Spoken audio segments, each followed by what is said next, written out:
नमस्कार। कहा जाता है कि एक बूढ़े में और एक बच्चे के स्वभाव में कुछ ज़्यादा अंतर होता नहीं है। दोनों एक से ज़िद्दी, अपनी बात को मनवाना चाहते हैं और अगर उनकी बात को नहीं माना जाए तो ऐसा लगता है कि हमारी उपेक्षा की जा रही है। थोड़ा उनका नाराज़ होने का तरीका भी थोड़ा-सा एक जैसा होता है और कई बार तो ये कहा जाता है कि बुढ़ापा दूसरा बचपन ही होता है। इसी पर एक बहुत ही सुंदर कहानी प्रेमचंद साहब ने लिखी है, बूढ़ी काकी।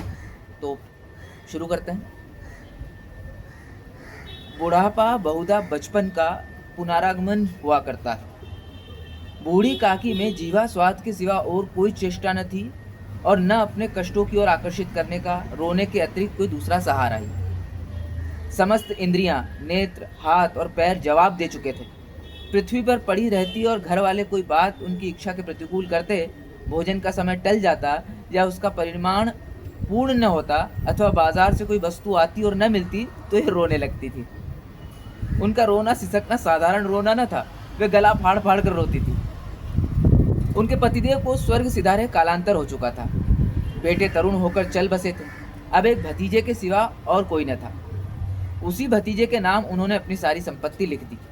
भतीजे ने सारी संपत्ति लिखाते समय खूब लंबे चौड़े वादे किए, किंतु वे सब वादे केवल कुली डिपो के दलालों के दिखाए हुए सब्ज बाग थे। यद्यपि उस संपत्ति की वार्षिक आय 150-200 रुपये से कम न थी, तथापि बूढ़ी काकी को पेट भर भोजन भी कठिनाई से मिलता था। इसमें उनके भतीजे पंडित बुद्धिराम का अपराध था अथवा उनकी अर्धांगिनी श्रीमती रूपा का, इसका निर्णय करना सहज नहीं। बुद्धिराम स्वभाव के सज्जन थे, किंतु उसी समय तक जबकि उनके कोष पर कोई आंच न आए।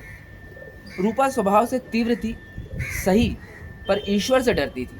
अतएव बूढ़ी काकी को उसकी तीव्रता उतनी न खलती थी जितनी बुद्धिराम की भलमन साहत। बुद्धिराम को कभी कभी अपने अत्याचार पर खेद होता था। विचारते कि इसी संपत्ति के कारण इस समय भला मानुष बैठा हूँ। यदि मौखिक आश्वासन और सूखी सहानुभूति से स्थिति में सुधार हो सकता हो, उन्हें कदाचित कोई आपत्ति न होती, परंतु विशेष व्यय का भय उनकी सुचेष्टा को दबाए रखता था। यहाँ तक कि यदि द्वार पर कोई भला आदमी बैठा होता और बूढ़ी काकी उस समय अपना राग अलापने लगती तो वह आग हो जाते और घर में आकर उन्हें जोर से डांटते। लड़कों को बुढ़ों से स्वाभाविक विद्वेष होता ही है और फिर जब माता पिता का यह रंग देखते तो वे बूढ़ी काकी को और सताया करते। कोई चुटकी काट कर भागता, कोई इन पर पानी की कुल्ली कर देता। काकी चीख मार मार कर रोती, परंतु यह बात प्रसिद्ध थी कि वो केवल खाने के लिए रोती है। अतएव उनके संताप और आर्तनाद पर कोई ध्यान नहीं देता था।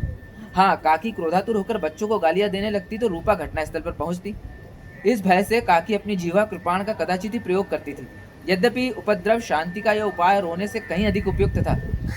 संपूर्ण परिवार में यदि काकी से किसी को अनुराग था तो वह बुद्धिराम की छोटी लड़की लाडली थी। लाडली अपने दोनों भाइयों के भय से अपने हिस्से की मिठाई चबेना बूढ़ी काकी के पास कर बैठकर खाया करती थी। यही उसका रक्षागार था और यद्यपि काकी की शरण उसकी लौलुपता के कारण बहुत महंगी पड़ती थी, तथापि भाइयों के अन्याय से कहीं सुलभ भी थी। इसी स्वार्थ अनुकूलता ने इन दोनों में सहानुभूति का आरोपण कर दिया था। रात का समय था। बुद्धिराम के द्वार पर शहनाई बज रही थी और गांव के बच्चों का झुंड विस्मयपूर्ण नेत्रों से गाने का रसास्वादन कर रहा था। चार पाइयों पर मेहमान विश्राम करते हुए नाइयों से मुक्कियां लगवा रहे थे। समीप खड़ा हुआ भाट विरदावली सुना रहा था और कुछ भावज्ञ मेहमानों की वाह वाह पर ऐसा खुश हो रहा था मानो इस वाह वाह का यथार्थ में वही अधिकारी है। दो एक अंग्रेजी पढ़े हुए नवयुवक इस व्यवहारों से उदासीन थे। वे इस गवार मंडली में बोलना अथवा सम्मिलित होना अपनी प्रतिष्ठा के अनुकूल से नहीं समझते थे। आज बुद्धिराम के बड़े लड़के मुखाराम का तिलक आया है। ये उसी का उत्सव है। घर के भीतर स्त्रियां गा रही थी और रूपा मेहमानों के लिए भोजन के प्रबंध में व्यस्त थी। भट्टियों पर कढ़ा चढ़ रहे थे। एक में पूड़ियाँ कचौड़ियाँ निकल रही थी, दूसरे में अन्य पकवान बनते थे। एक बड़े हंडे में मसालेदार तरकारी पक रही थी। घी और मसाले की क्षुधावर्धक सुगंधी चारों ओर फैली हुई थी। बूढ़ी काकी अपनी कोठरी में शोक में विचार की भांति बैठी हुई थी। ये स्वाद मिश्रित सुगंधी उन्हें बेचैन कर रही थी। वे मन ही मन विचार कर रही थी, संभवतः मुझे पूड़ियाँ न मिलेंगी। इतनी देर हो गई, कोई भोजन लेकर नहीं आया। मालूम होता है सब लोग भोजन कर चुके हैं, मेरे लिए कुछ न बचा। ये सोचकर उन्हें रोना आया, परंतु अपशकुन के भय से वो रो न सकी। आह, कैसी सुगंधी है! अब मुझे कौन पूछता है, जब रोटियों ही के लाले पड़े हैं तब ऐसे भाग्य में कहाँ कि भरपेट पूड़ियाँ मिले। ये विचार कर उन्हें रोना आया। कलेजे में हुक सी उठने लगी, परंतु रूपा के भय से उन्होंने फिर मौन धारण कर लिया। बूढ़ी काकी देर तक इन्हीं दुखदायक विचारों में डूबी रही। घी और मसालों की सुगंधी रह रहकर मन को आपे से बाहर किए देती थी। मुंह में पानी भर आता था। पूड़ियों का स्वाद स्मरण करके हृदय में गुदगुदी होने लगती थी। किसे पुकारूं? आज लाडली बेटी भी नहीं आई। दोनों छोकरे सदा दिक करते हैं, आज उनका भी कहीं पता नहीं। कुछ मालूम तो होता है कि क्या बन रहा है। बूढ़ी काकी की कल्पना में पूड़ियों की तस्वीरें नाचने लगी। खूब लाल लाल, फूली फूली, नरम नरम होंगी।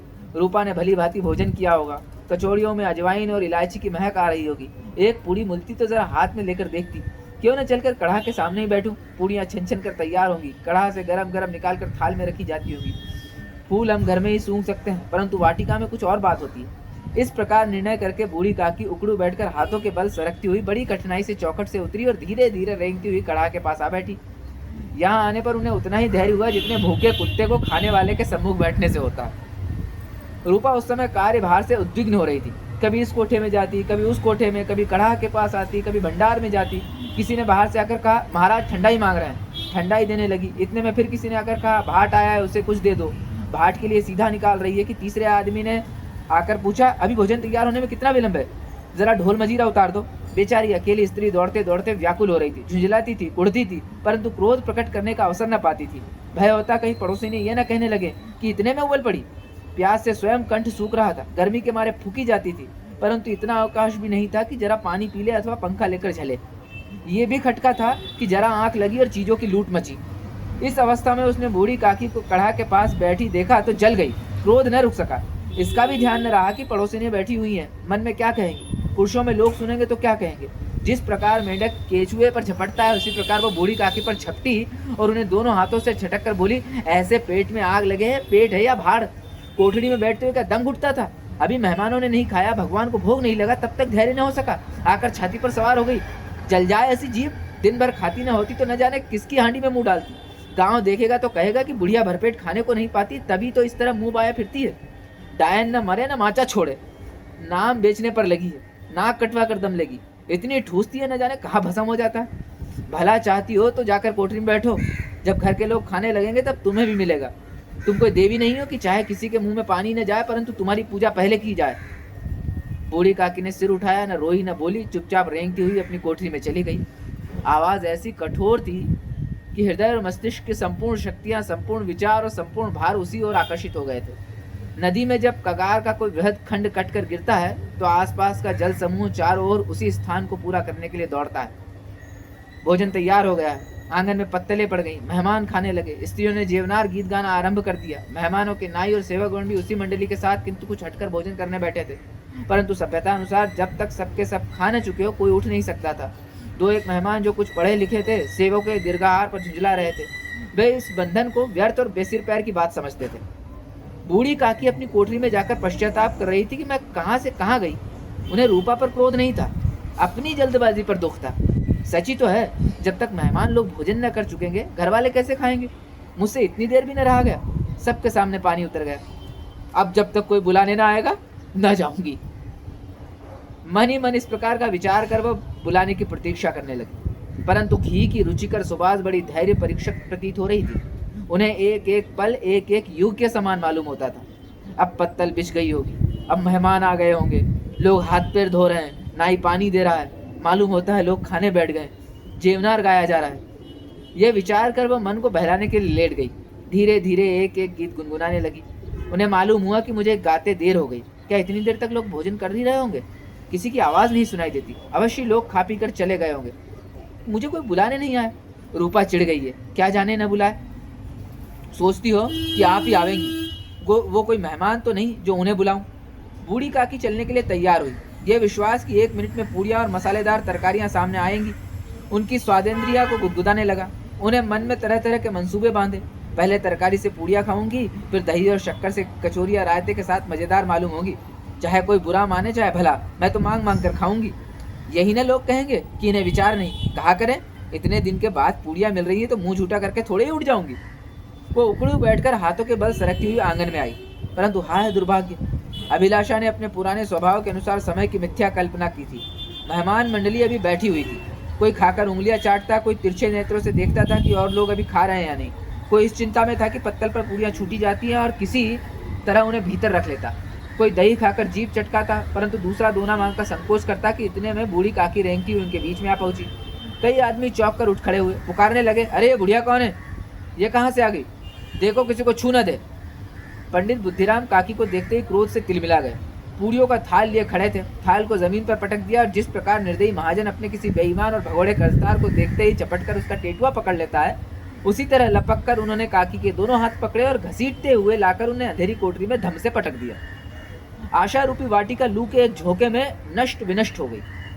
मेहमानों ने भोजन किया, घर वालों ने भोजन किया, बाजे वाले, धोबी, चमार भी भोजन कर चुके, परंतु बूढ़ी काकी को किसी ने पूछा।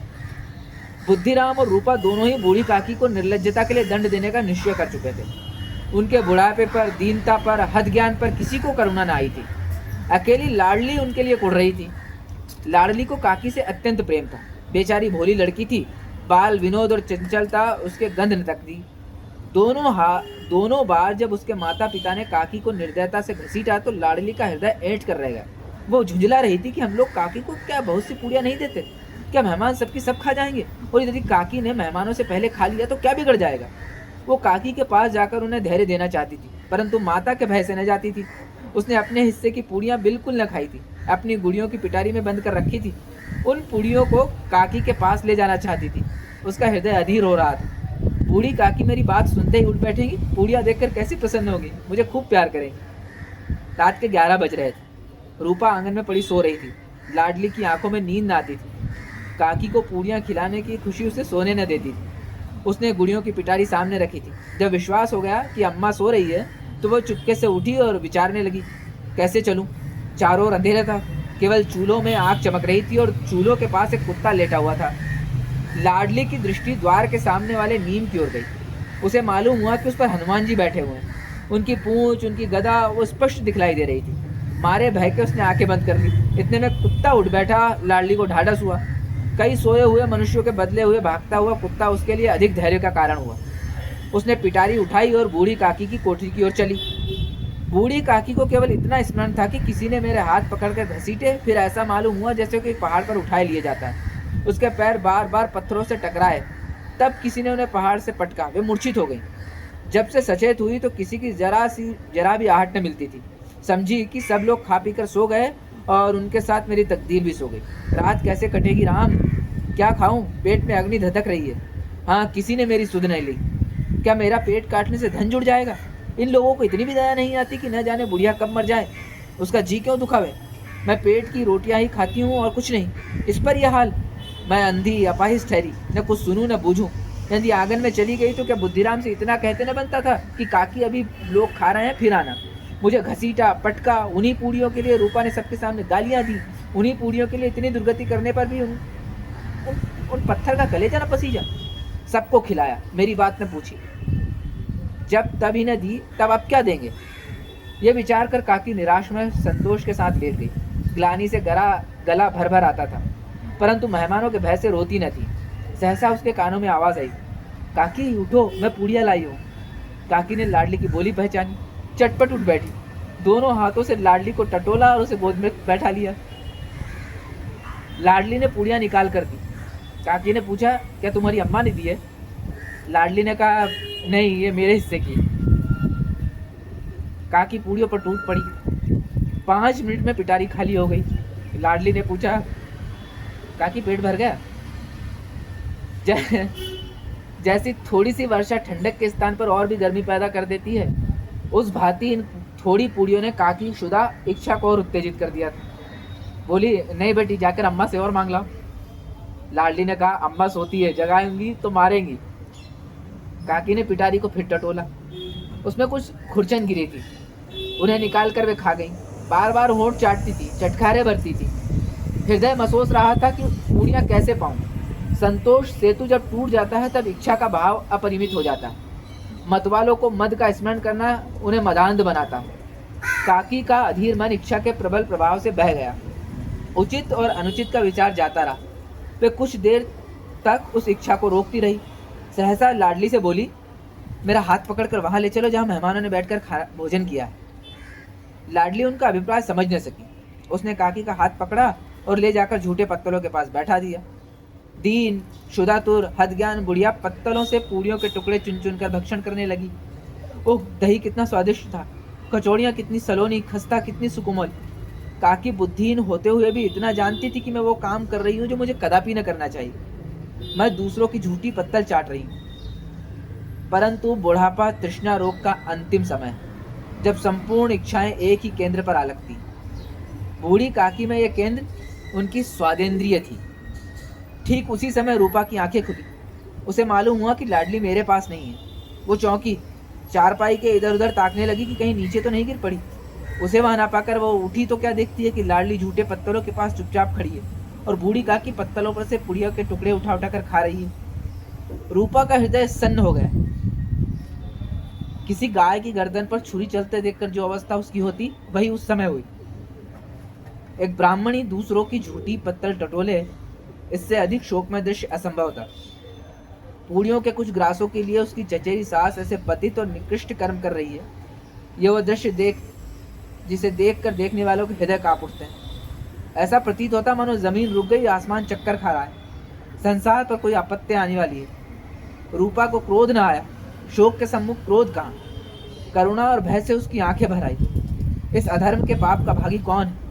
उसने सच्चे हृदय से गगन मंडल की ओर हाथ उठाकर कहा,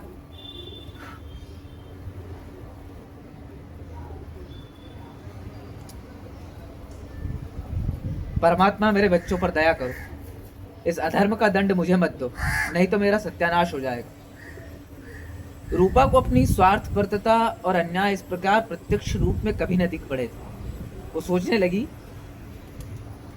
हाय कितनी निर्दय हो, जिसकी संपत्ति से मुझे 200 रुपये वार्षिक आय हो रही है, उसकी ये दुर्गति और मेरे कारण। हे दयामय, मुझसे बड़ी भारी चूक हुई है, मुझे क्षमा करो।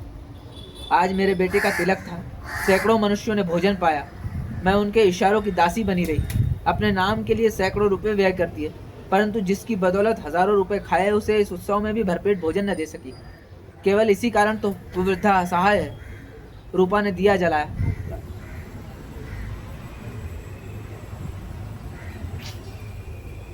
अपने भंडार का द्वार खुला और एक थाली में संपूर्ण सामग्रियां सजाकर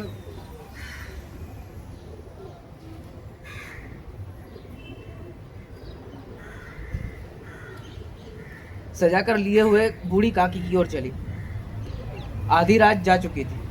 आकाश पर तारों के थाल सजे हुए थे और उन पर बैठे हुए देवगण स्वर्गीय पदार्थ सजा रहे थे, परंतु उसमें किसी को वो परमानंद प्राप्त न हो सकता था जो बूढ़ी काकी को अपने सम्मुख थाल देखकर प्राप्त हुआ।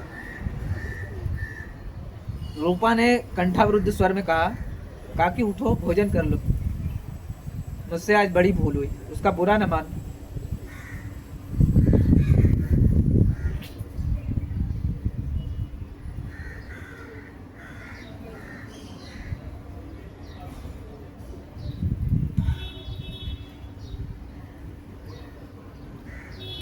परमात्मा से प्रार्थना कर दो कि वो मेरा अपराध क्षमा कर दे।